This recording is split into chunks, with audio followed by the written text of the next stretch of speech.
We're live? Yeah. We are live. Live. All right. What's up? So, What are you gonna do with this? well, how do I see who's like in the chat and stuff? No, I got you. You got you? You got Don't us? worry, yeah. Greetings from Ventura. Fred Carlton says hello. Fred. Who else we got?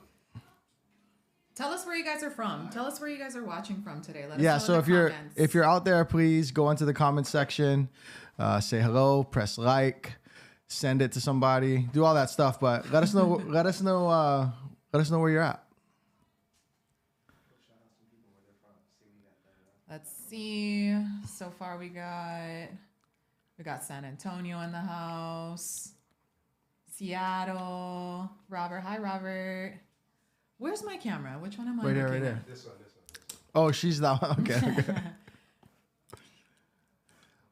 So for our first live stream ever, actually our second technically, because we did it we had an off-market deal and we had to like get into escrow overnight or we're gonna lose it. So Mahi and I went live in a really ghetto fashion, and now we're like, more advanced than the news, local news. So if there are any technical difficulties, please bear with us. We have a whole crew behind us. And if you're in our Facebook group, I'm going to drop a comment that is a link to our YouTube channel, because I think that's going to be a better experience and a better platform for this one. We're not streaming to multiple. If you're in YouTube, know that we have a Facebook group called Moving/PCS to Hawaii. And so we just started it. We should have started a long time ago, but it makes sense for everyone who follows our YouTube to be able to participate in this Moving to Facebook group. So we have that as well. We'll drop a link to the group in the YouTube comments, and then we'll drop a link to the YouTube and the Facebook comments so we can direct the Facebook people over. Awesome. Thank you guys for telling us. Oh my gosh, this is awesome. Look where everybody is from. Where? What do we got? We got Ventura, Vegas, California, Ninth Island. Omaha, Omaha, Oh, hey, Seattle. Anchorage, Alaska, Oh, Chicago, wow. Jerry and Sarah from Idaho. Hi guys. Virginia, another Virginia, Texas, more Seattle. Oh, hi Jeanette. Jeanette, you know our little like diamond cool things? Yeah. She told me she was coming. I think Jeanette was in the Facebook. Yeah. And I told her Boca Diamond is like, Raton. all right. So are people still joining? Or we're at about 27, still going. Oh, you have an echo on YouTube. So I'm just going to turn Facebook off, Jeanette. Thank you for letting me know. Facebook is gone. Neil. All right. Thank you guys. Can you do me a favor and in this group, put the link to our YouTube? So if anyone goes in the group, say live streaming now. Okay. Hey, if you're out there in the YouTube world, let us know if you had an echo, and if because I closed my Facebook live stream, you no longer have an echo. All right. And start stacking this up with your questions. Yeah, I was just gonna say. So- ask us some questions. Thanks for coming and kicking it Oh, with us. Kane today. Ohe. Oh, I think I saw a Waipahu up there too. Aloha from Kaneohe. California. Where in California? California is like a country, so Bay Area, LA, Sacramento, Humboldt. Yes, Derek's wife is very beautiful. It is not me though. That would be Michelle. Mahi is not my wife. Okay, let's see. What island is most open to transplants from the mainland? Okay. Thank you. Yeah. Thank you for starting with the questions. What island is most open to it? So here's the thing about, I don't think this conversation is as big of a deal if you're moving to Nashville or wherever. But in Hawaii, there's a stigma if you're not from here, et cetera, et cetera. And the way I would answer that question is, what island is already kind of saturated in that way? So I would answer it with just simply put Maui. it's just Maui. Maui. Yeah. So, I mean, Maui has this allure, and there's more to do on Maui than all of the other islands except Oahu, I would say, for like in terms of going to a Costco and movies and those sorts of things. So a little more to do. it's just amazingly gorgeous because they call it the Valley Isle. So most people live in between these two sets of mountains. One West is Maui's and then Haleakala. yeah, West Maui Mountains is like rigid valleys, and then Haleakala is just like this rice bowl, like the top of my hands. But but huge. And the energy, the beauty, like if a lot of people coming from the mainland, they're not coming. This isn't true for everyone, but a lot of people coming from the mainland, they're not coming to Hawaii to like live in Waikiki. Like you could have crime and prostitution wherever you used to live, right? Like you're not necessarily coming to live in this dense city, unless it's for work, right? So if you're like in your midlife crisis or just wanting to explore, or for whatever reason, want to like exhale, Maui just makes so much sense. I think that's why people are there. The beauty and the ability to. I mean, Mahi lived there for over a decade. Yeah, I just came back from a wedding where like every other bridesmaid except for one, and these are all like my really good friends on Maui, they're all transplants. Yeah. The thing about Maui is it is like primarily, not exclusively, but very largely the economy there is based on tourism. Yeah. There are like more resorts there than you'll see anywhere else, and that kind of just is going to be like a breeding ground for transplants, right? Like you're going to have a lot of tourism there all the time, but then even just the nature of like working in resorts, it's a lot of like climbing a ladder and then going to a new location. So you transplant in, then you move to another one, you can switch between locations. So Maui's just always going to be like an island that has a ton of transplants. So if like you're worried about, I'm a transplant, I don't know if I'm going to fit in, obviously you're going to have that worry wherever you are, but I would worry about it least on Maui. But worry about it at least on Maui. So on Maui, there's like aggressively local areas on Maui too, for sure. But if you're like a lot of people that come to us, I think just because the way we're so frank and transparent, and we're from here, etc., they come to us and they're like, "Hey, I want to assimilate to Hawaii and really let it change me." If you're kind of like, "Hey, I want to come to Hawaii and I'm not trying to let it change me. I don't want to adapt and adopt the culture. I don't want to do any of that stuff." Maui probably. Yeah. That's a different way to say, is which one's most welcoming, or where's the place where you don't really have to change? Yeah. And Oahu, I would challenge obviously. you to maybe change that line of thinking though, if that's how you're coming. I'm not saying that's the best way to be, but it is what it is. It is what it is. It is what All it right, is. That was a super long answer for that. Let's get Yeah, to yeah. some other What questions. else we got? Let's see. Are there any concerns about the volcano activity? No. So actually, I'll bring up my screen here. And are we screen? All right. So volcano here, us here. I've seen these memes, like Facebook memes for people from Hawaii sending it to their mainland family. Are you okay? Yeah, it's like me, and there's like an arrow. Me here, volcano here. But let's talk about that question in general. So natural disasters.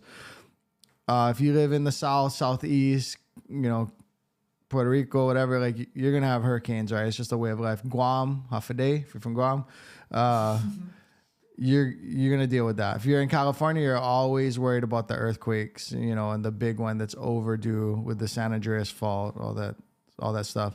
Here, we have earthquakes because the way these islands form is there's like a hot spot, and then the islands move to the left over millions of years. I should say move west over millions of years.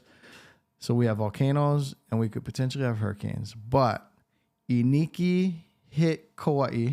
So Iniki hit over here, and for the most part, didn't cause any damage in the rest of the island chain in 1992. And I don't know, it was over 100 years before that Hawaii's had any significant damage from a hurricane. So we don't really worry about hurricanes. Of course, all the Costco toilet paper and water gets bought up when a hurricane's like over here, and it could come. But statistically, it just doesn't happen. We're such a small target, and I don't know how the currents and the temperatures of the ocean go, but we just don't really get them. And in terms of the volcano, it's not an issue. I mean, for us here, certainly not. But even if you live Big Island, it's not like, we grew up and you do your science project with the baking soda and the ideas like the dinosaurs and volcanoes and everything ending. That's not how it happens. Yeah. So if you live Big Island, it's not like... When was the last time I lived? Like 38 years ago, right? Right. And it's not, but it's not like you're going to wake up and lava is falling on your roof. You know what I mean? It erupts. All the homes are really far away from it, and it flows down the mountain, and it's an inconvenience, more like a brush fire type of And there situation, are some right? homes that are like in the path of the lava zone, but those people all know that. You know, going into it, there are certain, and like a lot of Hawaiians are just like, meh, like whatever, it is what it is. Like we do what we're supposed to do. Yeah. And if Pele goes around our house, wonderful. If she doesn't, then that's okay too, you know. So you may tell from the context, but when Mahi's referencing Pele, she's referencing the volcano goddess of Hawaii. So that's when they say, one of our other agents said, hey, Pele's here. When the volcano erupts, like, oh, Pele's return kind of thing. But yeah, we don't really worry about natural disasters. That's the thing. What else we got? Okay, let's see. Hi, Jody. Hi, team. Your lender checking in. What's up, girl? Oh yeah, Joe. I think so. Joe, hang out with us later. we have to do this with Jody in studio. Maybe set up at Pack Rim one day. But we can't really like invite her in, right? It's not like Instagram Live where like, hey, Jody's gonna come give the market update. We'll be in person together. We got to be in person. Okay.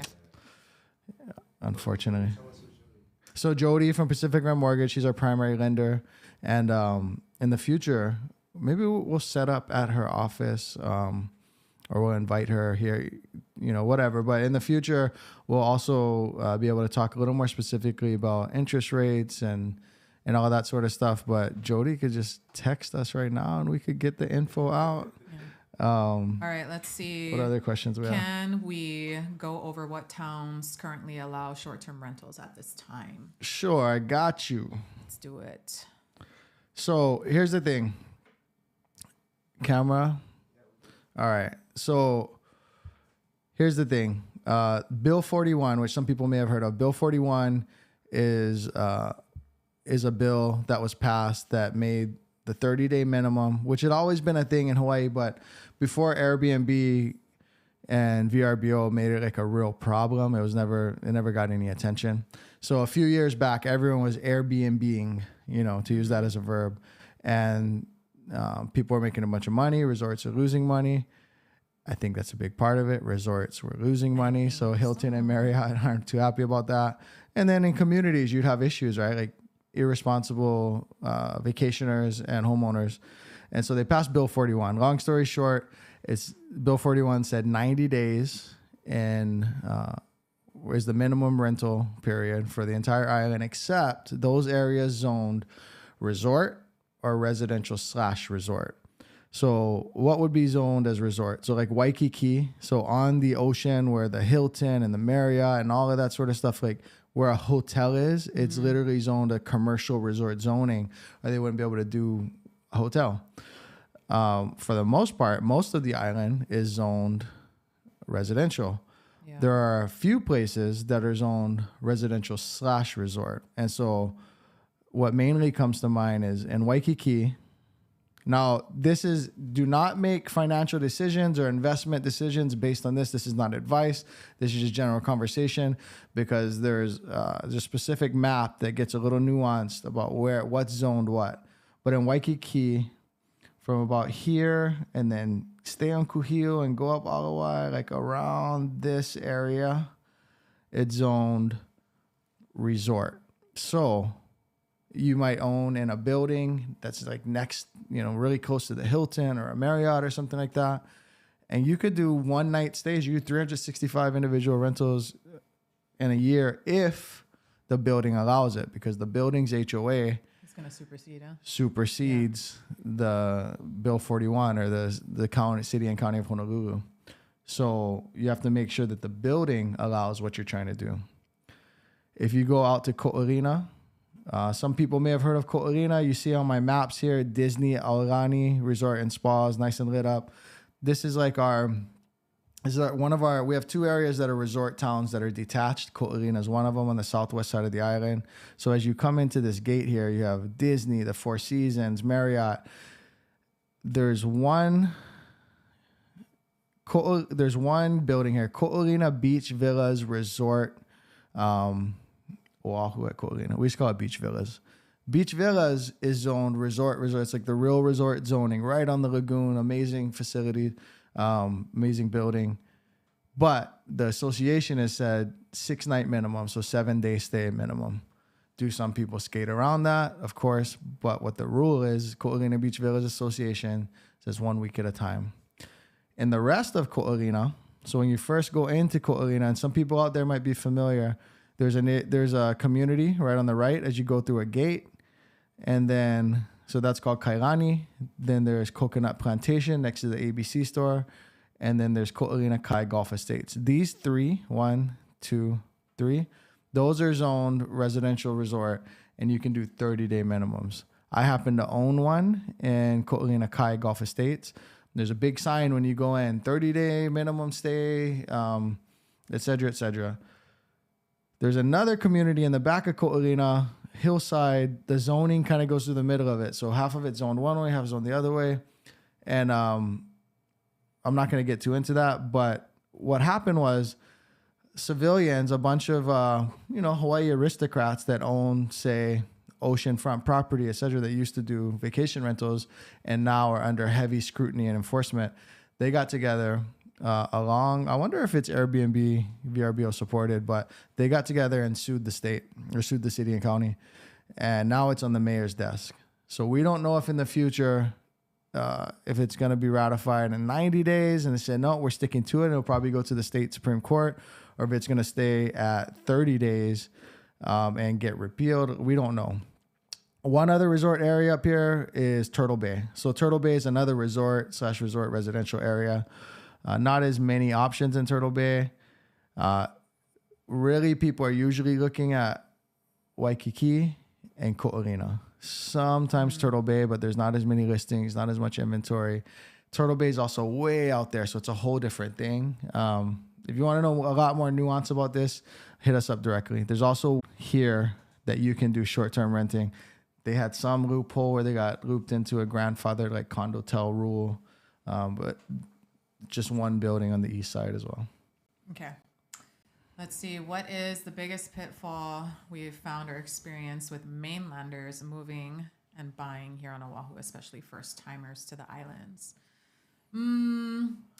I think we talk about this a lot in our channel, but there's no pitfall. I mean, it can be... there can be more anxiety around coming over here if you're moving from the mainland, if you're a first timer to the islands. Yeah. For example, a lot of our business we do virtually. We do a lot of sight unseen. There's obviously going to be a level of like anxiety and apprehension when you're doing things that way. Yeah.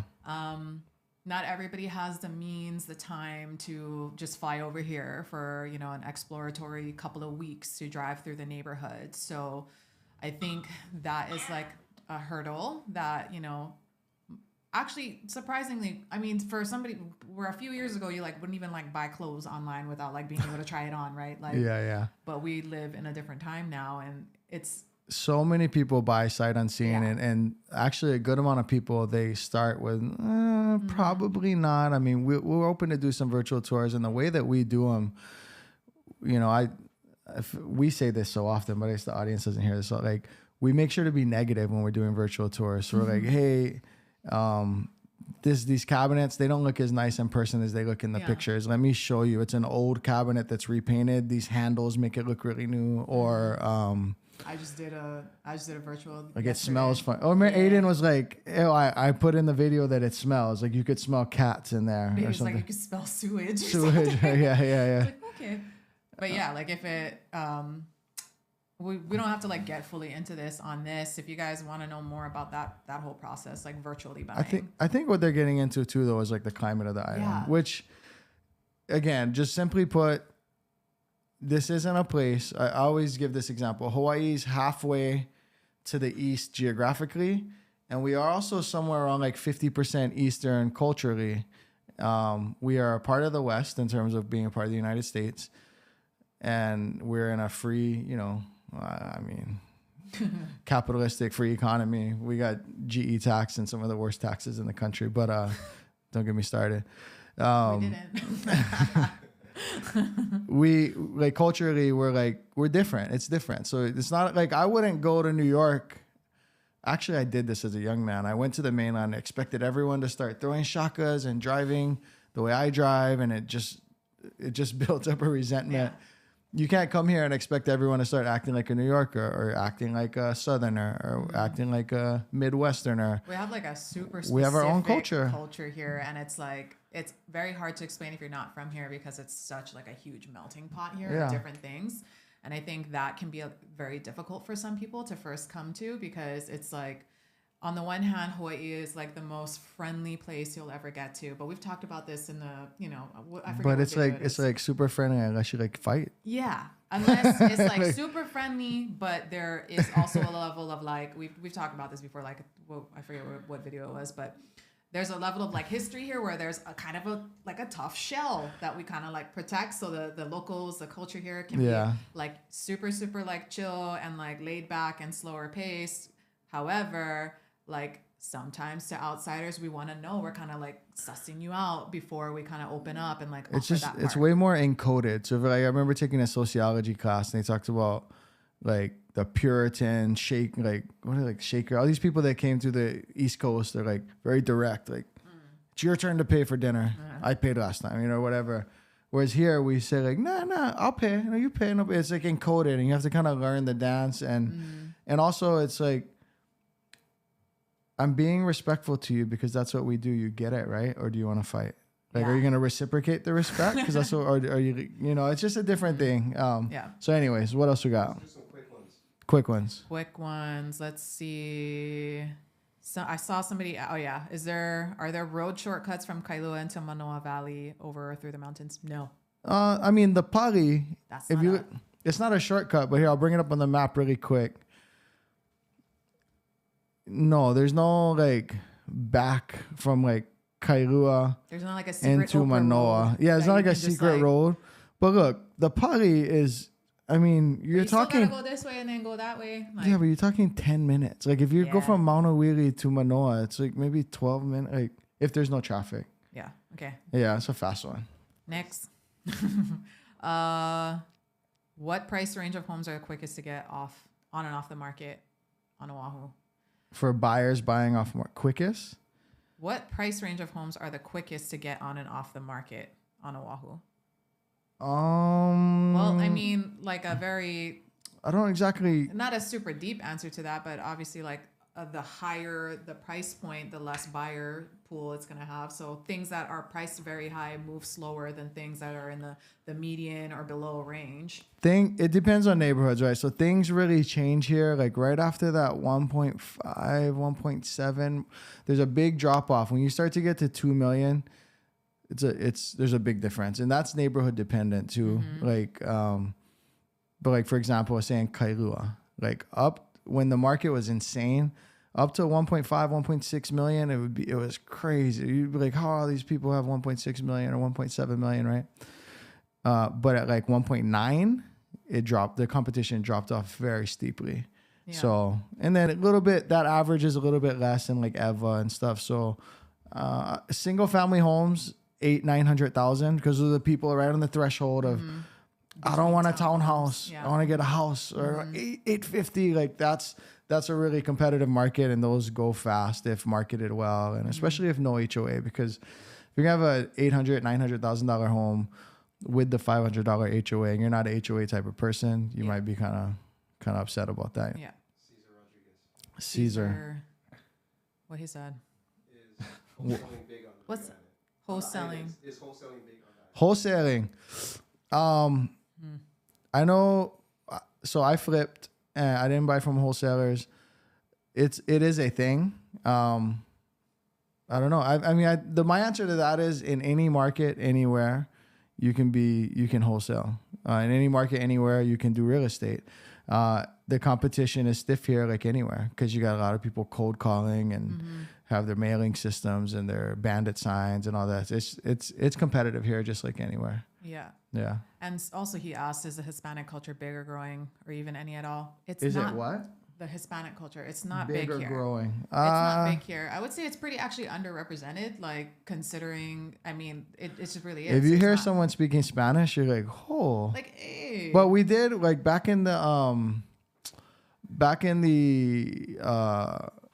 plantation days, You had Japanese, Chinese, Filipino, Portuguese, and one of them was Puerto Ricans. So we do eat like arroz con gondure rice, and instead of pasteles, people say pateles. We like don't know it's Puerto Rican is the thing though.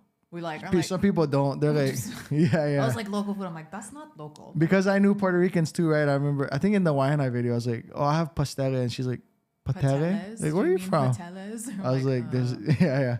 But no, there's not really like a Latino culture here. It's not too much over here, which is funny because like we go mainland, right, and everybody thinks that I'm Latina. Like everybody speaks Spanish to me whenever I go to mainland. When I used to work in the hospital, the Mexican people, they would speak Spanish to me like multiple times. Like, no, I don't speak Spanish. They keep doing it.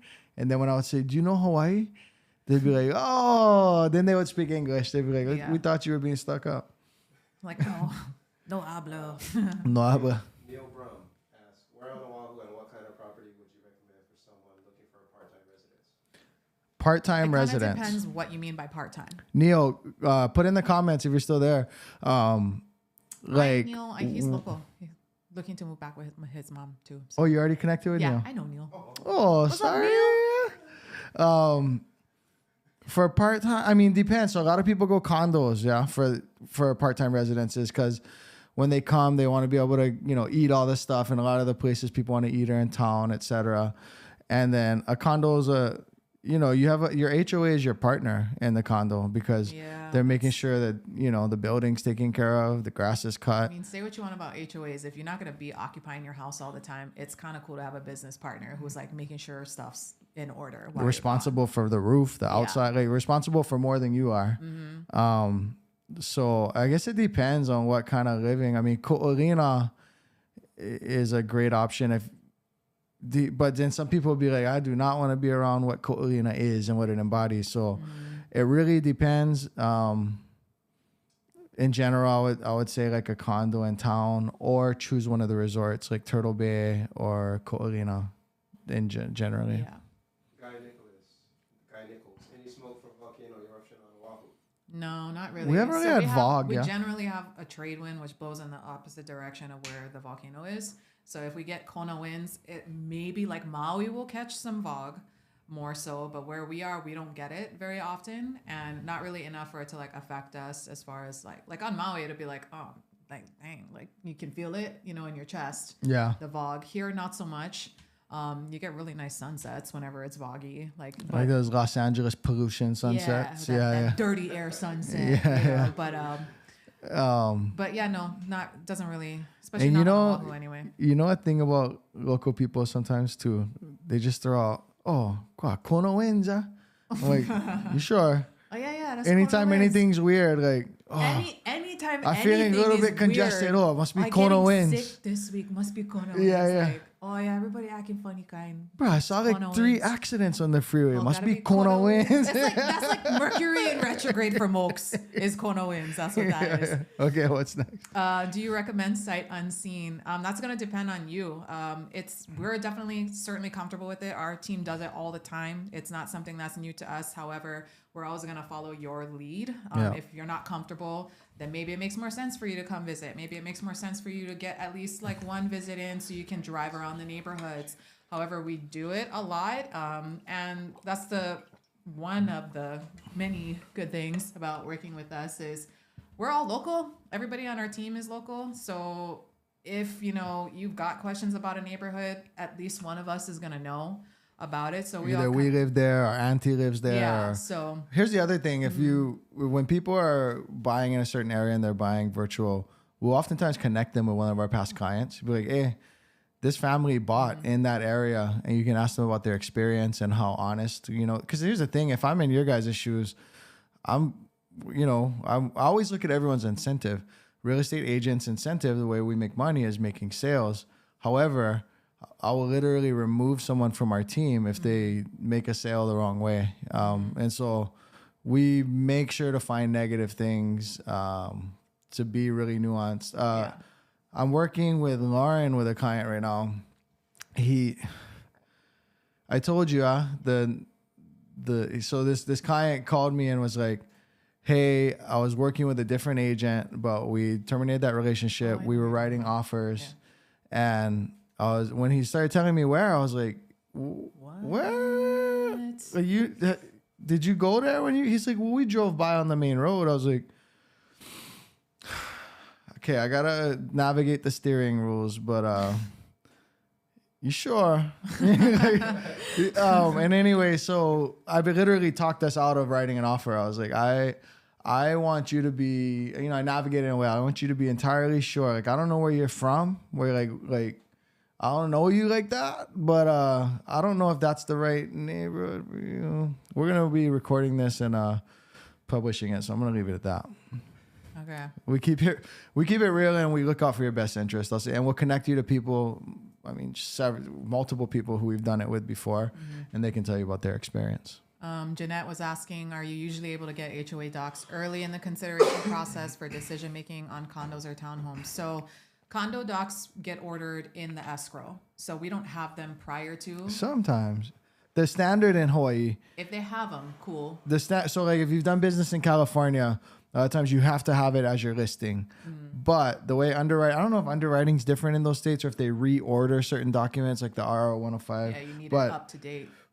But you have to have up to date and recent minutes from like their last board meeting. So is there litigation? Are there special assessments? They want that thing to be as recent as possible. So typically we wait to order them until we're listing or until we get an offer. Yeah.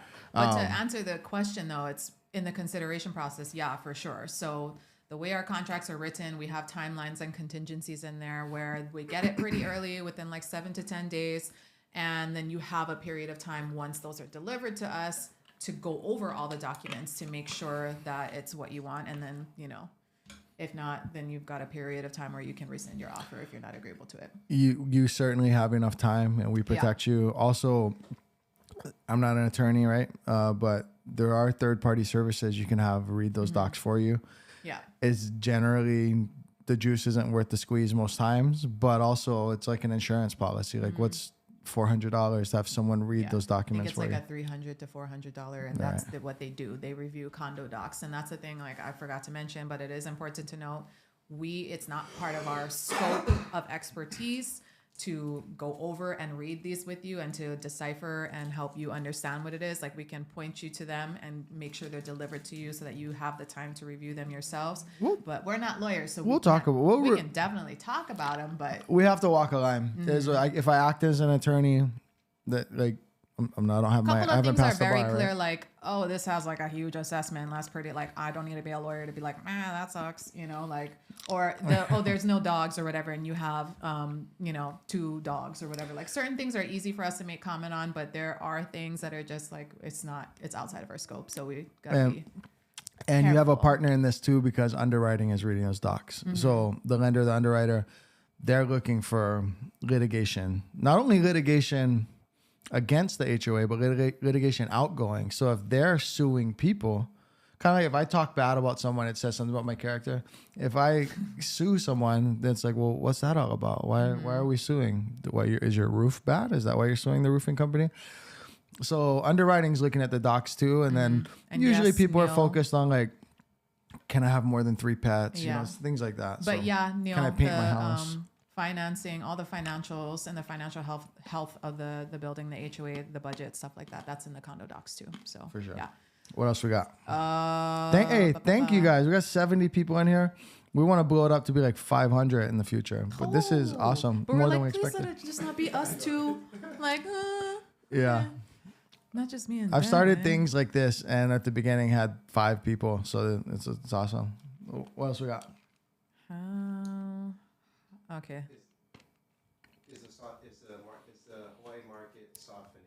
The pricing. Okay. Seeing prices softening in Oahu. Right. So let's take some time on this because we literally marketed this as like, hey, live market update. Yes, the market is softening. Softened, I would say. Interest rates went from the lowest, they possibly could be. Let's talk about that. Jody just actually sent me a little snapshot of what we're looking like right now for rates. Thanks, Jody. Pacific Rim. So rates were up to. Oh my gosh. Please excuse my cough drop. I was like, this is an ASMR cough drop chewing video with Core Team Hawaii, guys. Coughing or cough drop, sorry. So rates had gone up into the 7s, etc. Everyone knows about the fear in the market, all the bad news, blah, blah, blah. Right now, the VA rate is as low as 5.25, which is the lowest we've seen in a really long time. Conventional, 5.625.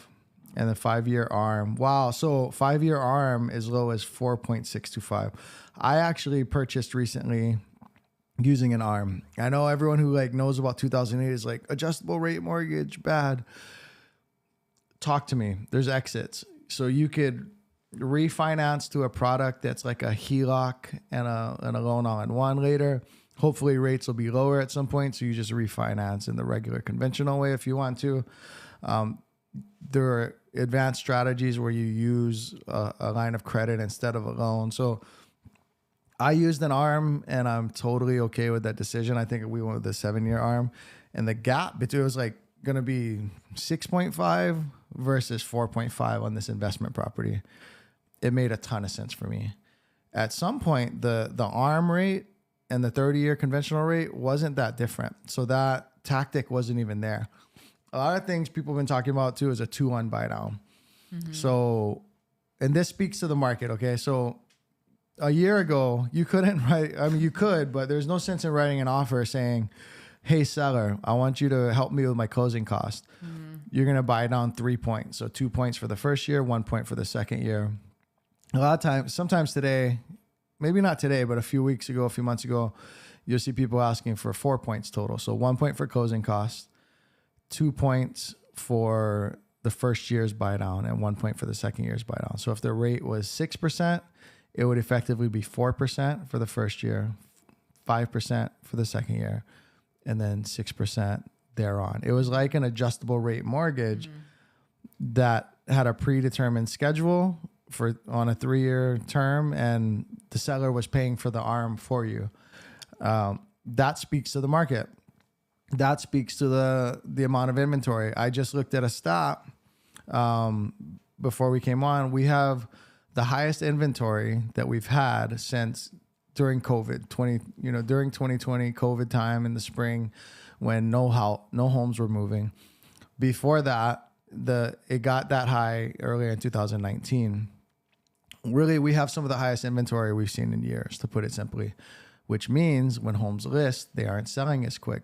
The days on market is higher.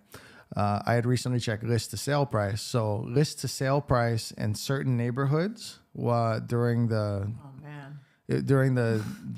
housing boom that was a year ago and before, when interest rates were 2 and 3%, homes were listing for 100% of what they list for. So if a home listed for $800,000, they were often selling for 2, 3, 4% over the list price on average. Some outliers 20% higher. Some outliers, yeah. In Kailua, sometimes actually, you'd see, 15, 18. Some of that has to do with how the agents were listing. It is a strategy and a tactic to underprice a home. So, and that's the thing too. When people are looking online at homes, sometimes we're still assuming that things are being listed low, and they're like, oh my God, well, we could never afford that, because if it's listed at 550, then guarantee they want 600 or whatever. So that's a mindset shift as well, because of the nature of the market we're in right now. We're seeing things listed more so at the strategy on the list side is different now. We know that we're in a cooler market than we were, so we're not going to be crazy and a lot of times the list price is going to be what we're hoping to accomplish versus, oh, let's just put it here because we know we're going to get this much more. Right. So, if you've got questions about listing strategy, about offer price strategy, things like that, definitely reach out to us so that we can talk a little bit more about that, because things have definitely changed. If you're just coming in and you're just starting to look now, it's okay, we are where we are right now. But if you were, if you are still looking and you were looking a year ago, things are wildly different. So if you were writing an offer a year ago, it's different. What it's going to take to get in on something is wildly different now. So we definitely need to make adjustments too, and have an updated discussion about what that's going to look like for you as a buyer in today's market versus when you first started shopping. Let me talk about that too. So I never ever want to have commission breath. I never ever want to, a year ago, Derek, you were saying you should buy for this reason. Now you're saying you should buy for this reason. Are you ever going to say you shouldn't buy? And the truth is we always find reasons to say that people shouldn't buy because generally the principles don't change. Is your family situation right? Is your money situation right? Do you plan to be here for what amount of time? Because the shorter that amount of time is, the less confident I am in you buying, no matter what the interest rate is. The principles really don't change. There's just a small amount of variance depending on the market. I brought up, can you bring up my screen here? All right. So here's a statistic about, this comes from the Honolulu Board of Realtors. I had my assistant put our logo on it and redo it. So awesome job. So cute. She just did it right when we started to. So this is a comparison from last November to this November. So we're in December. We're in December of 2022. Home prices are still up from last November because we were in like a 20% year over year appreciation rate or inflation rate, whatever you want to call it. Home prices are still up from last November. The number of closed transactions is down drastically. The market's cut in half. So we're seeing half of the transactions that we used to. Days on market is increased. Not by much. So It's like, isn't that crazy that a 63% like increase is it's just 7 days? So right now it's taking 18 days on average to sell a home, a single family home. That's a seller's market. That historically speaking, what the real estate coaches and gurus will tell you is that when inventory hits 6 months, that's when it becomes a buyer's market. After 6 months is a buyer's market. So anything within 6 months. So we're only at not even 3 full weeks of inventory, but it takes 18 days. But after 6 months of inventory, that's when it becomes a buyer's market. So by that metric, it's nowhere near a buyer's market. However, we're in an interesting time because we had one of the most rapid ascents in the market, and we're experiencing a really rapid correction in the market. So it has been like the market has been performing a bit like a buyer's market despite these slower days on market, these minimal days on market. Homes are still selling fast, just not as many of them. It's not like we can go in and something's, it depends. So there was one listed at 1.2 recently, Lauren's family, her auntie. And I came in and I looked at it. I said, I wouldn't want you guys to pay any more than $1,050,000 for this home. And they're like, really? But I thought the market, it's not that weak. And I was like, they're overpriced. They have to know they're overpriced. It was near a busy road. I wouldn't want you to pay more than $1,050,000. They took it. We offered $1,050,000 and they took it. Sometimes you can come and offer 10% under what they're asking, but that's unique. That's not usually the case. Here's what I wanted to get at. In the old market, people were putting these appraisal clauses up. So they're saying, the home's listed at $1 million. We'll offer 1.1 and we'll put up $50,000 of our own cash. And if it only appraises at $1 million, we'll pay up to $50,000 over the appraised value. So if I asked you right now, how many people we still have on there? Like 80. So if I asked you right now, to the 80 people out there, I can get the lender to buy your interest rate down to last year's rate, to 3%. You just have to give the lender $50,000. Would you guys say yes, or would you take the 5% rate? Excuse me, or the 6% rate? Most of you would say, like, I'll refi when the prices come down, or Derek, I'll learn about that HELOC thing you're talking about, or I'll do something else. But I'm not giving the lender $50,000. And I would say that's a smart decision. What was happening in this old market was people were putting up that $50,000 and paying $50,000 over what the appraised value is. Now, appraisals are an art, not a science. They try and boil it down to be as objective as possible, but there's a lot of subjective nature to them. So something could appraise for $1 million one day, $10,000 less, $20,000 more the next day. Appraisals are a fickle thing. However, if a home appraised for $1 million today, you wouldn't say, well, seller, I'll give you $1,050,000 now you getting a home with potentially no competition or less competition. So, yeah, I mean, not to be a realtor, but it may be the right time to buy. I just bought 6 months ago, 5 months ago, and I feel like I bought at the peak, but I bought with no competition. Got a smidgen of a discount, and that's our Airbnb, our 1 month rental in Ko'olina. So I don't know. You tell me though. Maybe you say, Derek, I would have, because here's the thing: what people are comparing, it's kind of like, my wife's still here. It's kind of like when you're married and you're like, man, if I wasn't married, J-Lo would probably be into me. And then she wouldn't. And she wouldn't, right? Yeah. Right. And so you can't compare the 5% interest rate market today to like 2%, because that 2% came at a cost. Mm-hmm. It wasn't just that you paid 2% and went to the grocery store and said, I'll take the 3-2 in the cul-de-sac with the fence for a list price. I think a lot of people that just are not. It's not a fair comparison. Actively shopping during that time don't understand like how brutal it was like out here for buyers when the interest rate was that low. You mean out here in Hawaii, like in these streets? Out in these streets is obviously what I meant.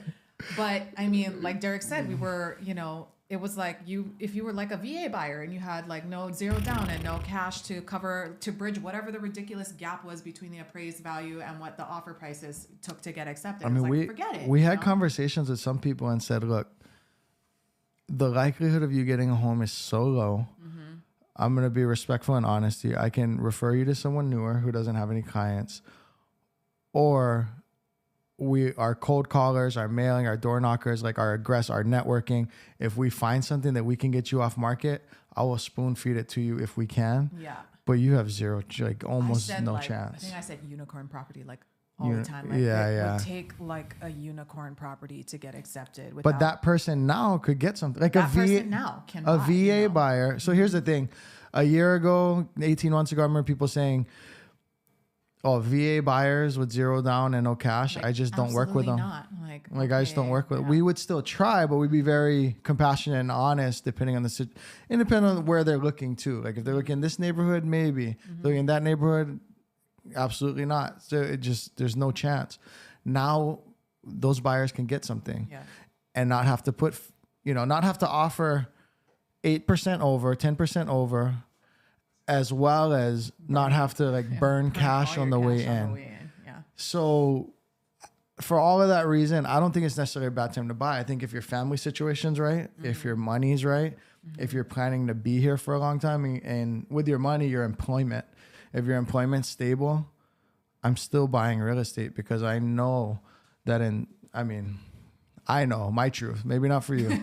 I'll give you investment advice on this webinar, but in 10 years, I don't know anyone who's bought real estate and kept it, and in 10 years in Hawaii not been happy about it. The best time to buy real estate was 20 years ago. The second best time is today. That's what they say. I think that's a little foolish and a little sly. Mm-hmm. If your money, your job, your marriage, your staying power is all there, then that's true. The second best time to buy is today, and you should do it. Yeah. So let's go take a 1-minute break, and we'll come back. We're just going to wrap it up. Okay. Are we? Let's just roll. Okay. Or is it? Let's answer some more questions. You good? Yeah, I am looking at it. Let's answer a couple more. Hi, Emilio. Let's see. Has the issue of Hawaiian racism diminished? Are there still dangerous attacks, incidents of Hawaiian bigotry, xenophobia against non-Hawaiians, in particular against Western haoles? I feel like that's a very loaded, aggressive question.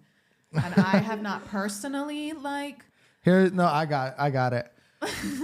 Because we are so open and transparent and not afraid to touch subjects like this on this channel, we get these questions. So I'll deal with it. Ignorance isn't exclusive to white people, to brown people, to black people. I was born in the South. Some of the worst racism I got was from the darkest people. My boy here is half black, half Japanese, and we're brothers. So ignorance isn't exclusive to any race, any region. And you can find ignorance here in every way. And my dad grew up where he couldn't go in hotels because he was too dark here. He was born in 1944. Mm-hmm. And you have the residuals of, colonialism, smallpox, and young GIs ransacking the streets in World War II days as well. And so you have stigmas. But in general, I just came back from the Bay. I was in Tennessee, I was in LA, and then I was in the Bay Area. I'm familiar with the East Coast and those cities. In general, I don't know any place where respect is reciprocated as much as it is here, and I wouldn't rather raise my kids anywhere else. I don't feel, I mean, granted, there's little towns in the middle of Kansas with no one there that are, I'm sure, super safe, right? But for a population of 1 million, I don't think there's any place where I feel safer and better about raising my kids. So yeah, I'll leave it at that. We're good. We're good. It's a beautiful day in Hawaii, and it's an amazing place. Day. And I, you know, if you don't even stop and acknowledge the negativity, there's so much positivity to be had here. What else we got? You got one? Shout out. Have any new Maui info? Core team handled the escrow for my recent Maui purchase. Is this Maria and Dustin? Maria and Dustin, are you there? Is that you guys? Yeah. Yes, we did. Yeah. Love you guys. We might come back to Maui in a few weeks. Can we come visit you? Because I think we'll be there. So any new info on Maui, we got you guys. We know we have been a little bit behind on getting back over there, but it's in the works. We already started talking about it. So we will be back on Maui, and we will have more Maui content for you guys. Yeah. We're actually looking to, if any Maui agents, so I'm sure agents are out there watching this and trying to, do their thing. We want to partner with an agent on Maui to have a dedicated. So Mahi has Maui on lock. Like she knows like the back of her hand. We fly over there to help clients. But again, and being authentic and caring about our clients, if we're not super dialed in, we're not going to make the choice to help you personally. Yeah, we'll guide the situation. Even I don't think many people are as crafty with contracts and negotiations as we are. So we'll be a part of all that. Yeah. We're going to partner with someone locally if we're not super dialed in on a property in every area. We would love to do that. But for instance, like Maria and Dustin, like they knew exactly the house they wanted. Yeah. And so it was like, you lived like a few blocks from there. Like I lived like down that road before. I knew exactly where it was. And I was like, okay, cool. Like dope. I know exactly where that house is. Great. Yeah. You know what you want. Then let's do this. But if you're like, we might go Wailuku or we might go Kihei and we want to drive around. Like we're not even sure, but maybe we go check them out. Like that is awesome and great. And we want to make sure we have somebody dedicated on that island who can accommodate that for you, because we can't necessarily like fly over to Maui if you're just like, maybe I don't even know if I like Maui that much. We want to make sure that even if that's where you are in your process, somebody is available to help you. So, and let me rephrase that. We have a few Maui partners. Yeah, but we like to have But we don't have someone who's core team Maui specifically, 100% on our team. So hit us up. If you need Maui, still connect with us and we can help you guys, and we'll always do the right thing by you. But they have a pool too. Who said? This is someone else, but I'd be happy to host. We have a pool too. Let's do it. Oh, you guys have a pool, okay? Okay. The simple answer is Hawaii is the land of instant karma. Yeah.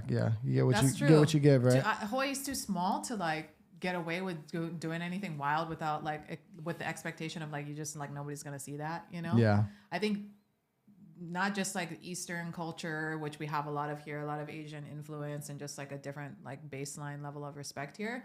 It's also real small. So it makes it harder to steal a thing and then not be seen with that thing by one of your that person's friend or whatever.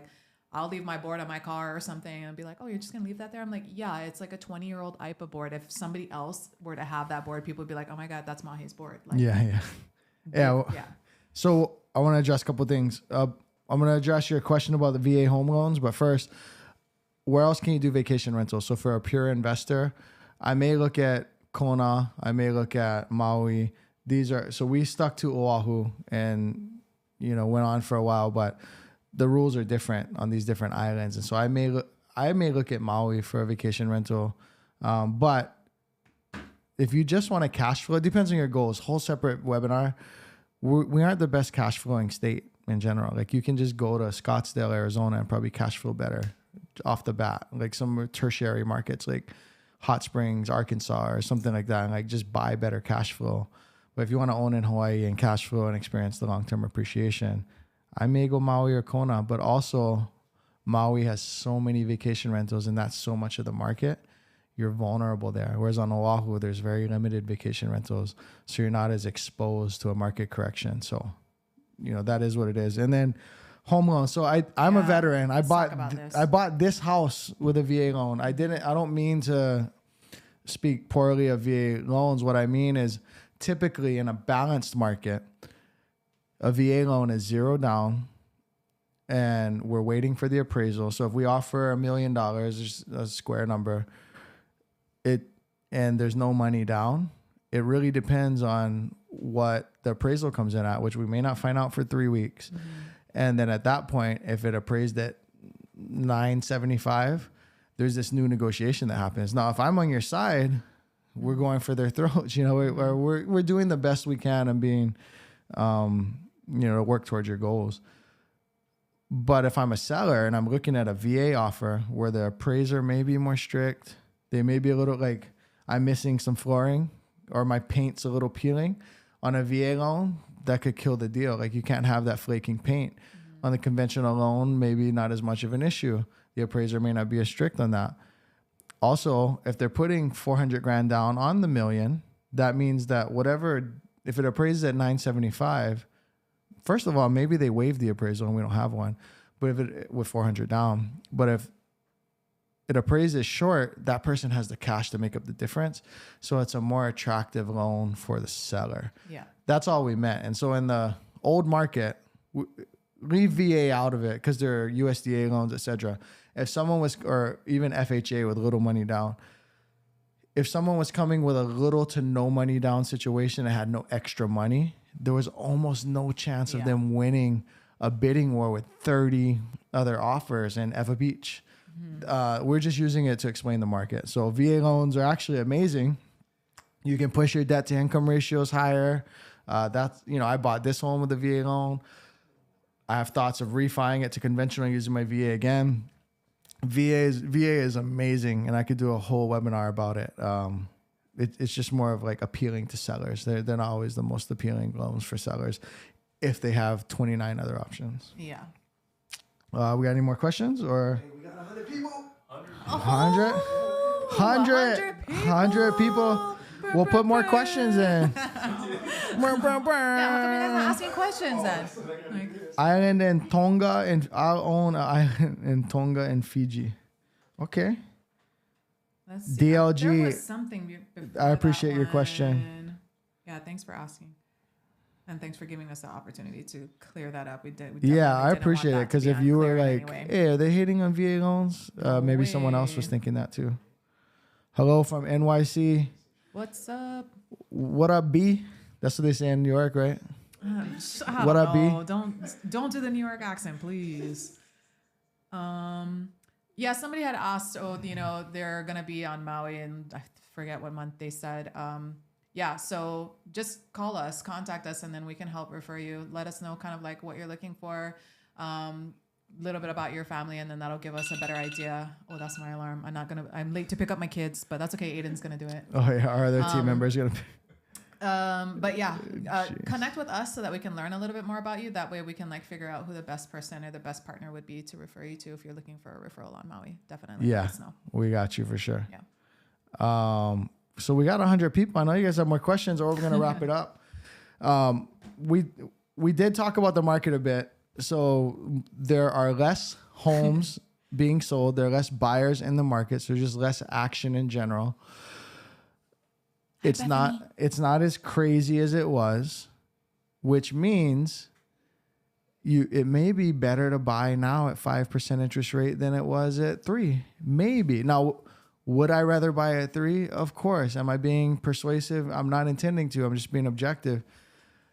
If I have to buy at 3%, but the cost of that situation is that I got to put all this extra money and bid over, not only bid over, but come up with a cash difference because it appraises low, but the seller wants more, and the seller can get more because if we fall off the market's just ascending at a rapid rate. Right. Now we might even see $1 million and go, hey, let's try 950. They've been sitting for 20 days. It's They've like been the 20 days. conversations we're having with our buyers right now, it could not be more different. It's like crazy to me. Like, Now, we'll be honest though, not every situation. no, there's definitely neighborhoods and houses that are always going to be ideal, that everybody is always going to want, and you're still going to have competition on. Sure. But if we see that opportunity, well, what are they? Good question. So like, well, it depends. So like Kailua, for example. Kailua is a really popular area, but it depends on like what in Kailua we're looking at. Recently, someone called me and said, hey, oh man, I need to call them back actually. So someone called me and said, hey, we've been watching your videos for a long time. We want to buy that property. We just got pre-approved. Well, that property had previously been on the market, got relisted with a more skilled realtor. They underpriced it, ended up with 5 offers. And a lot of offers now are coming asking for these, seller credits, seller give me a 2-1 buy down situation, etc. We had a conversation. I said, if we miss this because of this, how would you feel? If you'd feel really sad, then maybe we should consider. If you'd be like, on to the next, then we should maybe see if we can get a discount. But in any case, they had 5 offers. We wrote a pretty good offer given this market, but there was another one superior to ours. And that was a townhome with an amazing view in Kailua, Lilipuna. Oh, okay. And so like one of the best views in the world. And in a price point that people could afford, around 800,000.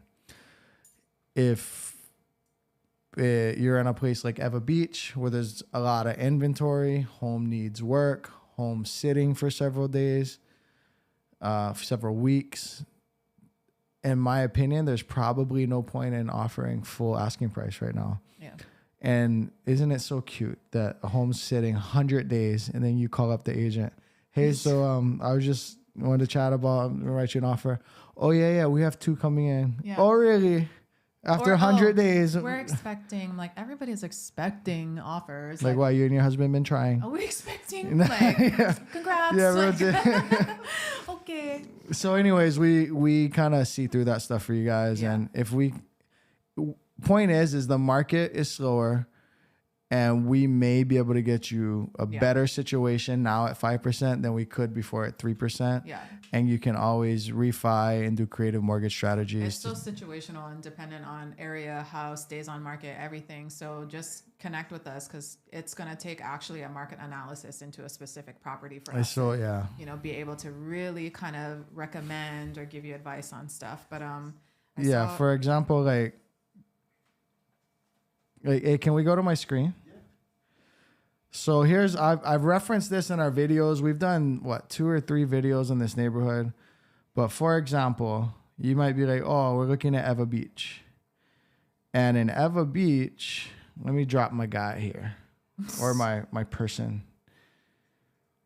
So in Eva Beach on Papipi Road, when you look this way, what do you see? White vinyl fences, a brand like a newer home, sidewalks, medians cut by the HOA, et cetera, et cetera. And I went to school in this area, so these are the homies, right? But and on this side, no HOA, different type of house. Yeah. This is actually a nice, like, I'm looking for. What? That looks so good. What you talking about? Yeah, I'm trying to find. It could get different here because there's no one that says you can't, like. Hey, you cannot fix all your cars, and you cannot fix your car. Yeah, right here. And or you cannot. Someone's gonna have to report you. You better take that tarp off your garage and fix your leak. Like. Or you cannot have chickens. 100 chickens fighting chickens. You know what I mean? So how aggressive could we be in this neighborhood versus in that neighborhood? Also, here's a really nuanced thing. This is let me go back to the map. This is don't make any decisions based off of this. You got to call us. But for example, where is Keone'ula? I don't know. Look at all the right here. So Keone'ula in general, and then Kailua Drive. So this one right here. In general, the schools in this part of Ocean Point go to Eva Beach Elementary, Oh yeah. Title I school. My wife's a teacher, so Title I don't know exactly what it means, but it's not your 10 out of 10 usually. But then on this side of Kailiole Drive, go to Keoni'ula Elementary, which I have a client who was a teacher there and has a lot of good things to say about it. She does, not me. And so could we be more aggressive on this side of Ocean Point versus this side? Maybe. Yeah, so it's just really nuanced, but it's not necessarily a bad time. You can't compare. You can't be like the married guy saying, "Man, Jennifer Aniston would be into me if I was single." Yeah. You can't be like, "Well, I could have." You ain't, and she not. So like, so whatever the home's listed at today, it probably wouldn't have been listed at that if the rates were still at 3%. Right. It'd be listed higher. Yeah. You also would have to offer even higher. You'd have to have more cash. Now it's listed at this price. You can get it maybe at that or less. Different interest rate. But let me touch on this too. How many of you guys want to know if the market's going to crash? Who wants to know if the market's going to crash? I got a crystal ball. Hey, look, you get when you do business with us, you get this crystal ball. Core team. Oh, the lighting doesn't show enough. No, the focus is on you guys. Oh, okay. Anyway, so crystal ball. Here's the thing about markets crashing. We have a recency bias. We all went through 2008. We were either young adults or babies or adults, or some people out there have been through several market cycles and seen a few crashes. But in any case, 2008 happened. I watched The Big Short. Brad Pitt. It's going to happen again.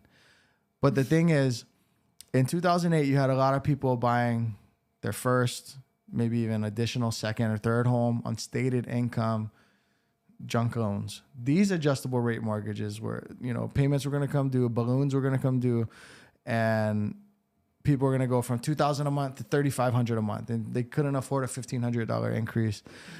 Additionally, they had put almost nothing down. So they're buying on FHA loans, et cetera. And so if you put 3% down on something, you've cash flowed, you have a renter in there, you've lived in there and done your thing or whatever. And now you see that your $600,000 home is worth $250,000. People start to think, I just lost all that money. Well, it's like when you buy Apple stock. If it goes from 100 to 50, it only matters if you sell it, right? But it's very easy for if that happens and it goes from 600 to 250, and then the marriage is shaky or the job is shaky, or why you reset the alarm, Mary? I just didn't cancel it. Just push stop. How about not having an alarm go off? Then my kid will never get picked up. Anyway, wouldn't be the first time. See, you guys know I'm too distractible for this. What was I saying? I don't know. Okay, so if your home was worth $600 at one point, my dad, they bought a home. Here, I'll show it on the map. My parents bought a home at that time right in here on Ka'ilike Street. Where is it? Iroquois Point Road. Right here. My parents' home was right there, this one. And anyways, it had gone from... They bought it like 308 or something, went up to like 650. And this one, like online market stuff had just come out. So, oh, look, my home went up. And then was down to the 200s during the trenches of like 2009. If something happens in your life where you have to make a life change and you're underwater, you just let that thing burn. You let it foreclose or short sale at best. And just reset life in 2 to 7 years, depending on which exit strategy you chose. Right now, how many offers have you lost out on in the last couple of years where they were like, sorry, we accepted in all cash? Quite a few. How many times have you talked to them and be like, hey, I get it. Like, we weren't the strongest. Like, who was? And they're like, well, they had $500,000 down or whatever. Yes, like all the time. Yeah, a lot. Mm-hmm. So this time, as the market's slowing, et cetera, people have their life savings, their inheritance from grandma, like hundreds of thousands of dollars, or even in the case of the VA buyer, they're used to the 30-year veteran who's a warrant officer bought 6 homes at every duty station, whatever. They're used to just buying VA loan for asking price, somewhere around there, not really too many negotiations. Now they came in and said, well, I'm not a renter. I haven't been a renter in 30 years. I'm going to buy. but the market demanded that they put like 50, 60 grand extra. Right. Yeah. So usually they go zero down, but now they burn 50, 60 grand on the way in.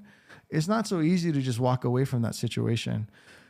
Also, with people that bought at 2% interest rates, 3% interest rates, as a whole, so if I zoom out on this map, and let's say 10% of these homes transacted in the last 2 years, as a whole, people have never been able to afford their homes as much as they can today because so many people are locked into the best interest rates in history. And so many people have hundreds of grands put into that investment from the beginning. It's not a situation you walk away from. So I personally, for those reasons, don't see a recipe for 2008. No one saw 2008 coming except for like one guy that, if you ever watched The Big Short. So maybe, but I can't envision all these people that put hundreds and hundreds of grand into their home just to get into it are then going to walk away. Yeah. If they're all leveraging and they're all like taking out, secondary mortgages and refining and HELOCing and just buying boats and vacations, I don't think so. Yeah. So I just don't see a recipe for a market crash. Right. Let's hit a couple questions. Any more questions? Yeah. So Kaya Therese, thanks for logging in, sis. I couldn't find your DM on Instagram. I wanted to send you the link to this, but I'm glad you made it. Hey, quick. Everyone, after this, look in the comment, look in our descriptions and go to coreteamhawaii.com and register to connect with us personally. So thoughts on family-friendly neighborhoods on Oahu. So we're probably in the most popular one right now, Mililani. You know that the steering thing says I know, but like gender, creed, the religion, and then friendly. familial status. Like, how can I not talk about familial? What are they like? Well, I'm not if saying have you should kids or if shouldn't you're- go anywhere based on familial status, but what's your question? What are the family? Oh, Kia. I talked to Kia before. Did you? Is it We- Kaya or Kia? I don't know, but I think we DM'd or Yeah, something. we DM'd before too. Thanks for and I this was like trying extra. to find the link to send it to. Top family. So does family-friendly neighborhood mean schools? Does it mean like parks and walkable sidewalks for a mom who just gave birth? Does it mean And- like even grading so that my kids can run around, or does it mean like jogging dogs? What? Like I think in general, though, those people, if their number one priority, so here's I say, newness of the home, school district, weather, you have to rank them. And so some people are like, I cannot deal with that Ever Beach heat, Derek. I'm Yeah. like, so I know that's going to be the last one. Some people are like, newness of the home, not that important to me, but I want blank, blank, blank. Kailua is oftentimes the answer if they can afford it. And then kind of for all of the above, Mililani. Like, watch our Mililani video. There's rec centers, parks everywhere. It's a great American tree city as designated by the Arbor Foundation or something. Sidewalks everywhere. Starbucks, drive through Yeah. clogging things up for people to get pumpkin spice lattes, you're a mix of like our local Hawaii places to eat and like your Chili's and Ruby Tuesdays of the Yeah. So Mililani hits a lot of the things. You just got to deal with a little bit more rain in the winter. Yeah. But Okay, Robert Smalling. So I saw him ask a couple of questions. So you're interested in multiple different neighborhoods. The question is, should I be visiting those? And I also saw that you're looking a few years out from now, wondering like when is the best time to connect? Is it too early to connect with a lender? No, it's not. Do it now. Jody, who we likely will connect you with, talks about this all the time about how it's never too early to start. Even if you're not ready to pull the trigger on something right now, it's going to be super helpful to figure out like, hey, what's going to put me in position so that when I am ready, I've got everything taken care of. So let us help you get connected to her, fill out the contact form so we can do that. And then I would start by like small, plug, just watch the neighborhood videos for now, since you're a few years out. And then since you are a few years out, if you can line up a visit to put on a different lens, because when you're here visiting as a tourist, you're just having fun, you're eating whatever. You're not really looking at like, hey, how far away is the grocery store? Or is that a cafe that I could see myself working from on days or whatever? How loud is the street traffic in this neighborhood? Since you're pretty far out, since you've got some time between then, I would line up, if you can, come over and just spend a couple weeks here and drive around the island and put a different lens on of like taking a look at the island from a different perspective. We give good home. You know what? We should make a video on the homework if you're gonna come here. Because here's the thing, a lot of people hit us up and I don't make this big team, you know, so I could have 20 agents on our team easily. What that would do though is like kind of diminish our culture. It's harder to keep culture than we're humans, right? And so we have a small intimate team that does an amazing job with clients. We can't, like, one of the clients who's maybe 2 years out who we met with previously, they came back for another vacation and we weren't able to hang with them, unfortunately. So even if we can't physically hang with you, given the circumstances, because we're actively helping clients, and then in the afternoons I take care of our kids and stuff. You know, it's just situational, and it depends how busy we aren't. But we give great homework. So, like, drive through here, notice this. Drive through here, notice that, and we should probably just make a video or two like that. Yeah, we should. We definitely should. Riku visiting in February, likes to buy a property end of 2023. Possible to come visit y'all's office. Connect with us. Let us know. Keep us posted on when you're coming. Maybe not the office. Maybe we grab coffee or something like that. Just keep us, you know, updated on when you're actually planning to come over here so that we can line it up. Yeah, let's do it. Let's connect. The good thing about the market too. So what I said holds true is, like, if you're like, oh, I don't know, I don't actually ever plan to buy, but I'm just here on vacation and we're YouTube fans. I mean, that's great. Like, we love all you guys. Sometimes we can't. You want to buy in 2023, you're going to be here. Let's connect. And, you know, market's a little slower now, so we can be a little more accommodating than we used to be able to. All right. We got through all the questions for the most part? I think so. And we've been going for a while. We still have 100 people, though. I just feel like... Manoa Sky asked something.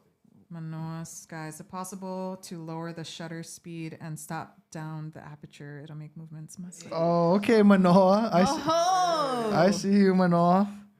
I mean, I don't know what you just said, so no. Yeah, I have no idea what that means. I got you, Manoa.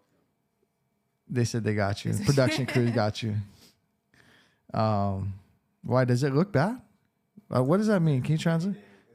It's a techie thing. Manoa just flexing on us, huh? I see you. I got you. Oh, Mark watching from Spain. Hey, thank you. That's awesome. Gracias. Oh, Barcelona. Barcelona, yeah. Oh, I hate myself. What else we got? Unless we missed it. If we missed something from further up, pop it back on there. But we are going to sign off in just a minute, unless you guys have some question you're going to throw in the next minute or so. Either way. We got one? Do you have to worry about the structural integrity of the land on some of the hills and valleys like Manoa?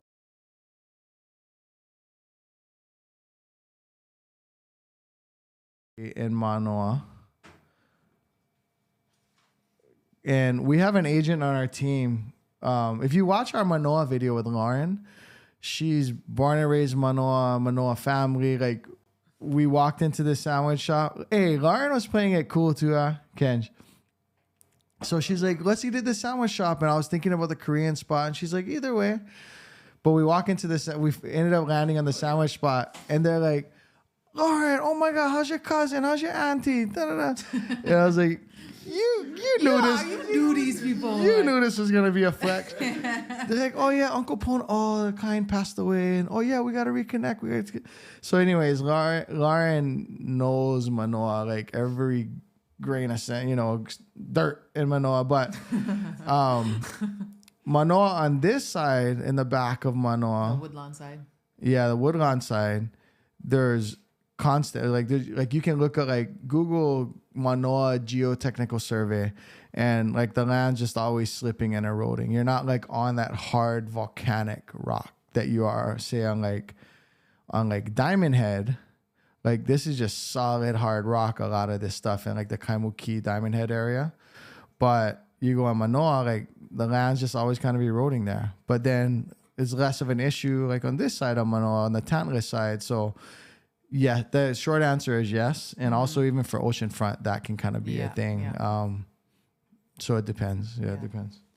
Are you allowed to say which buildings are known for strong HOAs and decent soundproofing between floors? I mean, there's so many different buildings here that it'd be hard So to really many. hone into like which ones are the good ones, Like, so if you have questions about specific ones, let us know. Yeah. And we can let you know on experiences that we have with them. But for the most part, townhomes, like walk up, a 2-story, a 3-story, less soundproofing than like a condo building, which usually they have concrete between the levels. It's going to be highly dependent on the type of building, where it is, if it's, how old it is, Age, yeah. all of that stuff. So, And the good thing is if it's a little good and bad, if it's a little older, the fee is probably higher, but also we can kind of look at their history of maintenance fee increases. There are some buildings, like, I'll just throw out some random things across the island. Can we switch to the map view? So like in Hawaii Kai over here, there's a building called the Commodore. Nice amenities, older building, but like nice pool, nice grounds, kind of resortish kind of living. And maintenance fees are like $1,200, $1,300, $1,400. Right next to it is the Mauna Ruin, which it's been a little while since I checked, but for some of the maintenance fees are as low as like $600, $700. It's like, why the big difference? There's similar products right next to each other. Well, the Mauna Ruin is owner managed. There's not this third party company like Associate, Keystone Properties, Hawaiian Management Company, this third party company that's disconnected and just adds more like kind of governmental bureaucratic red tape. People are like, why? And then just like I get a general question a lot, or how come it's so much more, the HOA fees are so much higher in town or in this area or that area? It's, a couple of things to keep in mind. Age of the building matters. You need to build up reserves. Anything that has an elevator, that's got to be serviced. Anything that's got water features, the more amenities you have, the higher the HOAs. So in town, buildings just tend to have those things more often than not. So the maintenance fee is generally going to be higher there because of those things. And then things are just more expensive here. So if you're like, well, I lived in a building in Denver and I wasn't that bad. It's like, well, it's a lot more expensive to do anything here. If you're from New York, New Jersey, you're probably like, yeah, that's how it goes. I'm used to it. Take it like townhomes in Eva. So in Ocean Point, you have 7 different associations, I believe. And like Kaina Kai is one of my least favorite because Kaina Kai townhomes are very similar to Spinnaker and Fairways. But in Kaina Kai, you have a higher HOA fee because it's higher. There's no pool. You don't get anything for it, but you have a higher HOA fee. You go to like Mariners or something, you get a more of a intimate, closed off community and a lower maintenance fee. So again, to Mahi's point, it really varies. And reach out to us, and we'll go over your what you're specifically looking at. Hey, answer this for Randy. What would you compare Eva Beach to in the Bay? Randy, yay area. Randy, I compare it to like maybe San Ramon, Livermore. Just the thing about the Bay Area is, I'm gonna go back to my maps. So I reference everyone. I reference the Bay Area, California a lot because I lived there for a long time. And when you talk about pricing and suburbia, the thing about this place is you have San Francisco and Silicon Valley. So you have the ocean. Then you got to go across these bridges. And then everything resets and it's still Q Bay Area. Hella expensive. It's still hella expensive. Like Alameda, Oakland, Fremont, San Jose. Then you have not another bridge, but kind of another corridor, the 580 and the 24 to get into the East Bay. And prices don't start to drop until you're like 100 miles from the ocean or something. And then you have another reset as you get to Livermore and like way out here, like Pittsburgh, Antioch, Bay Point, Livermore. So you're like, where's the like legend and how far that is? I don't know. You're like hella far from from San Francisco by the time it gets cheap. Whereas if you go to Oahu, from the city center to Eva Beach, which is like where things are cheaper. Here's the thing too about the geography and the topography of this island. See how it's like mountains. There's mountains. So all of these things are kind of coastal-ish, right? Coastal-ish. Maybe some valleys. You have some valleys like everywhere on the island. But you don't get to like a flat area until you get to Ewa, until you get to the middle of the island, Mililani and Wahiawa. It's like flat, you can build. Everything else is kind of on the edge. So Ewa Beach is densely populated, but there's a lot of homes, a lot of inventory. And it used to be plantations, cleared all those out, waited for the EPA requirements, whatever. So all the old fertilizer and chemicals were deteriorate, like half-life's gone enough or whatever, and now they can build all over the place. And so Ewa Beach is kind of like Morgan Hill in the Bay Area, kind of like maybe Livermore, but it happens so I preface all that because it happens in like a 20-mile scale here. From town to Ewa is like 20-ish miles. From town to Mililani is like 16, 17, 18 miles or something. It all happens on a really small scale here. So if I had to, Mililani would be a little more... Walnut Creek's not fair, but Mililani would be a little more San Ramon, Pleasanton, and then Ewa Beach would be a little more Livermore, Morgan Hill. So what else we got?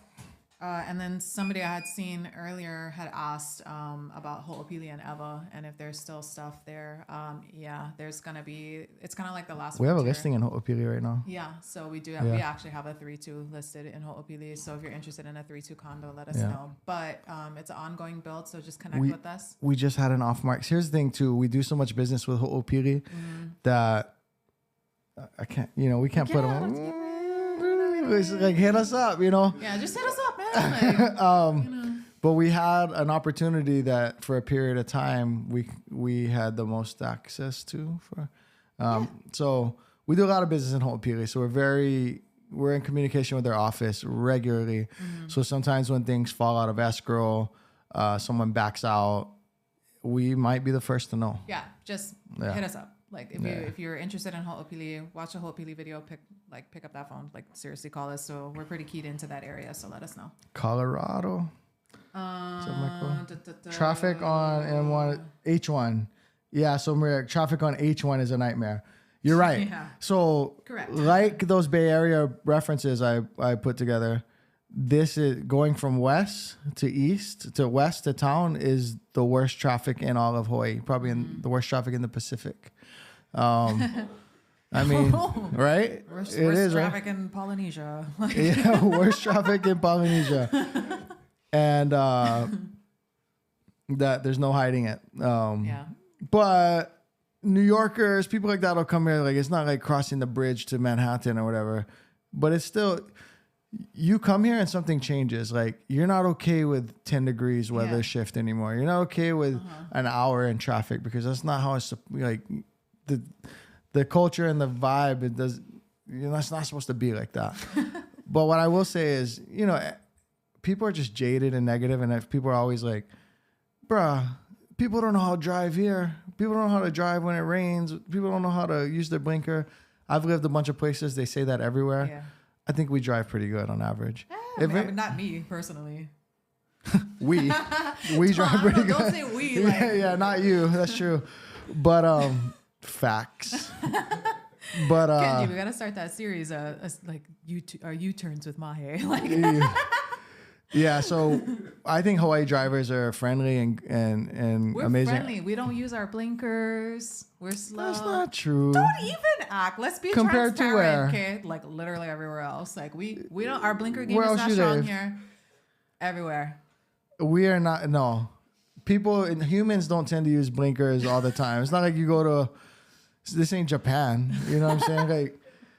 But we drive good here. If anything, it irritates me sometimes because I'm a little more like fast paced, high That's D. what like, it is. We're just slow. I'm like I want to get going. Like There's not a rush here like there is everywhere else. Well, there'd be a 4-way stop and people are like, either they don't know the right way or they're like so local. They're like, nah, you go. Yeah. I'm like, it would be so much more efficient if you guys just followed the rules. I have a listing appointment. Yeah. But I will take that over the mainland any day. Exactly. Slow down. This ain't the mainland. Yeah. That's a bumper sticker you'll see here all the time. And that's all right. Cool. We tried to close it up, but we got more questions. Thank you again. Kaya, kid, thank you so much. Kaya. Thank you. Franny, McKinley. Like, reach out to us, guys. If let's do business together. So I think it's probably in the details. I know we're gonna put it. Let's throw it in the comments one more time. The link to the website. Fill out the contact form, please. Again, it doesn't matter how far out you are. If you're ready to start having that conversation, if you're just ready to start a relationship with us and kind of just, have a consult, meet with us, get on a phone call, let us know how we can get in touch with you. That way our team can reach out to you and make sure you get connected with us. Someone deleted their comment. They said, dude, your headlights game isn't strong here either. Yeah. But hey, don't be scared. Leave them up. All right, guys. That was an amazing first webinar. Yeah.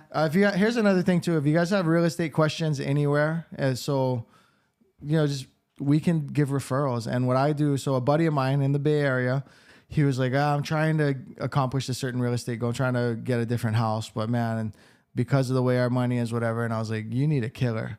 You need someone aggressive like me. And he needed someone creative and aggressive. I spent hours interviewing agents for him and found him probably the only person who had ever got it done. So even if before you move here, if you're selling a home, then I'll spend time finding an amazing referral agent who fits your needs and your personality there. But even if you guys are somewhere else on the mainland and you're like, well, I'm never moving to Hawaii, but I'm from there, so I always watch you guys' channel, and I need to sell my home in Colorado or Vegas, and give us that opportunity. Let me see if I can find an amazing person who's authentic and skilled like us. Yeah. We'll send that referral for you guys. All right, guys. Well, talk to us for financing, living with the bird. Oh, that's the kind. Wait, what? Talk to us financing. That's Jody. That's her from her daughter's screen, I think. Talk to. Oh yeah. So definitely reach out to us because, especially, hey, if you're that's like, her daughter's thing. Yeah, that's her daughter's stuff. But if you're like I mentioned earlier, if you just are like, don't even know, because a lot of people are like, I don't even know what questions I have, because you do not know what you do not know. The first thing that I want to do, if you're even like remotely thinking about buying, or if you like want to own in the near future, we got to set you up with a meeting with Jody. We got to make sure you guys get connected, because she's going to be the expert to kind of like really just give you like, hey, if you're not ready right now, let me help you figure out how to be ready. If you need that sort of financial question answered, if you need a little bit of coaching into like what's going to make you a prepared buyer when it's the time, I got something for that too. Let us know so we can connect you to them as well. Hit us up on our website and we'll make sure that we get you in touch with them. They're awesome. So Jody, first of all, we need to get you a new YouTube handle, but girl, but Soccer Sisters 808. Hey Robert, no. So we'll screenshot this and we'll make sure Aiden connects you with Jody. Here's the thing, you guys. If you're like, well, we're a year out, we don't want to run credit yet. Yeah, well, I wouldn't partner with a lender who's going to be like, you're 3 years out, let's run your credit. Couple things about that. One, it's not that bad to run credit for trying to buy a house. I think it was worse like a generation ago. Credit bureaus know that that's the main thing that credit's for. Almost no one in their life is going to do something greater than buy a home with their credit. So that's what credit's for. It's not going to ding you in the way you think. But two, if there's no reason to run it, we won't run it. Yeah. And I don't work with partners who behave that way. So, and third, if you could have a free nutrition consult with like an expert and it was free, that otherwise would cost like hundreds of dollars, would you do it? Like you should. Yeah. If you could have a free like marriage counseling session, like you should. Yeah. If you could have a free financial advising sort of conversation, which is kind of what working with a really skilled lender is, then why not just have the conversation sooner? And you might not know there's some gaps in your game, or maybe you don't know that for like VA people who need to refi to conventional so they can use their VA loan out here, or maybe you don't want to do a traditional refi. You want to like refi to a more creative product on the mainland because that's going to allow you to purchase more out here. Like, there's all of these reasons why maybe the conversation sooner will make sense. And then if it doesn't make sense to like run credit and get pre-approved and do the whole thing, then we won't. So there's really nothing but... Nothing bad can come from talking to them early. Nothing bad can come from us talking early, but a ton of good could. Yeah. So, all right, guys. What's up, Charlotte? All right, we are out. And thank you guys so much for being with us. Yes, Connect with us. Guys. Check out the website. All right. We'll talk to you guys soon. Thank you. Bye. pre-approved, we cannot write offers on homes. Another home buying myth: the listing price is what I'm gonna pay for the house. That can be true. What they're listing that home at, that's like a suggested price. That's not the final answer as to what it's. I just want to point something out. Our Y&I video is one of our it's the most popular. Easy. More popular than any of yours. And I may, it's kind of like if you talk enough, you're going to screw up, right? And I said prosecutors will be violated instead of violators will be prosecuted. I bought 2 houses last year in the last 18 months or something. My exit strategies are 6 years. The principles of buying rarely change. Have the staying power. Have your money right, have your marriage right, have your employment right. Want to be here too. Like people who are coming here and like, I have no interest in Hawaii, I'm military, I'm only an E5. Directly to a lender for them to run the entire application, then you're not technically pre-approved. And until we are pre-approved, we cannot write offers on homes. Another home buying myth: the listing price is what I'm gonna pay for the house. That can be true. What they're listing that home at, that's like a suggested price. That's not the final answer as to what it's. I just want to point something out. Our Y&I video is one of our it's the most popular. Easy. More popular than any of yours. And I may, it's kind of like if you talk enough, you're going to screw up, right? And I said prosecutors will be violated instead of violators will be prosecuted. I bought 2 houses last year in the last 18 months or something. My exit strategies are 6 years. The principles of buying rarely change. Have the staying power. Have your money right, have your marriage right, have your employment right. Want to be here too. Like people who are coming here and like, I have no interest in Hawaii, I'm military, I'm only an E5. Directly to a lender for them to run the entire application, then you're not technically pre-approved. And until we are pre-approved, we cannot write offers on homes. Another home buying myth: the listing price is what I'm gonna pay for the house. That can be true. What they're listing that home at, that's like a suggested price. That's not the final answer as to what it's. I just want to point something out. Our Y&I video is one of our it's the most popular.